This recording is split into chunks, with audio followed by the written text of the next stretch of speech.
मतलब देखें, टूटा जो तारा फिर न रहा आसमान का,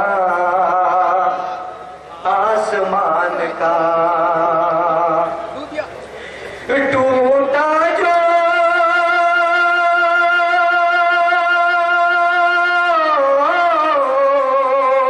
टूटा जो तारा फिर न रहा आसमान का,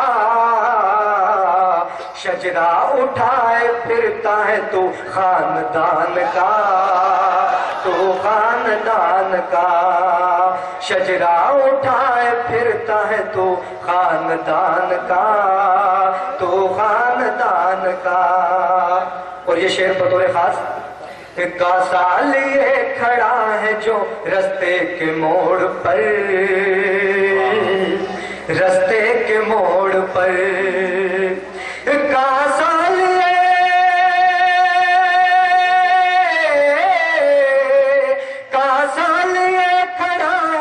रस्ते के मोड़ पर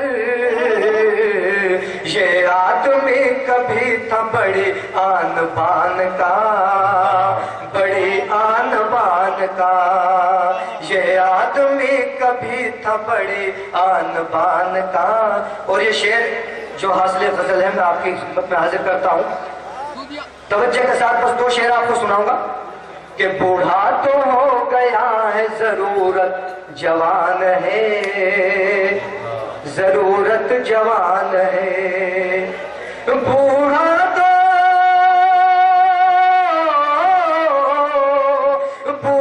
तो हो गया है जरूरत जवान है,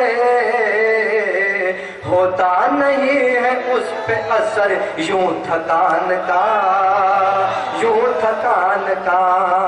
होता नहीं है उस पे असर यूं थकान का, यूं थकान का। और उर्दू के हवाले से शेर भी आप तक पहुंचाता हूं आपकी मोहब्बतों के साथ। देखिए शेर से भाई साहब बस एक शेर और सुनाना चाहता हूं आपको कि बूढ़ा तो हो गया है जरूरत जवान है, जरूरत जवान है। शेर देखे, तहजीब को बचाने की कोशिश है रात दिन, कोशिश है रात दिन।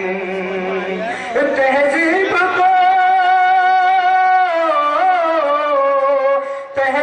को बचाने की कोशिश है रात दिन।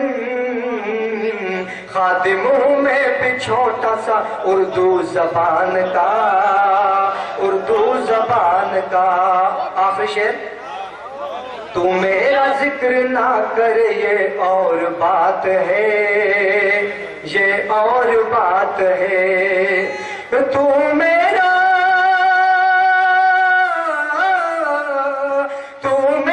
जिक्र ना कर ये और बात है।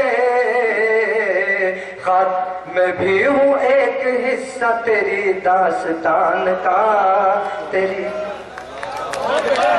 बहुत अच्छे सागर साहब। असबापुर काजी से ताल्लुक जनाब सागर का था। इन्होंने मुख्तलिफ अंदाज के अशार सुनाए। मैं सोचने लगा कि जिंदगी दरअसल एक सिक्के की तरह है जिसके एक पहलू पर मजदूर की मशक्क़त और उसके पसीने की तस्वीर है और दूसरे पहलू पर ज़िंदगी की रंगीनियों की कहानी लिखी हुई है। इसीलिए उन्होंने दोनों अंदाज के शेर कहे।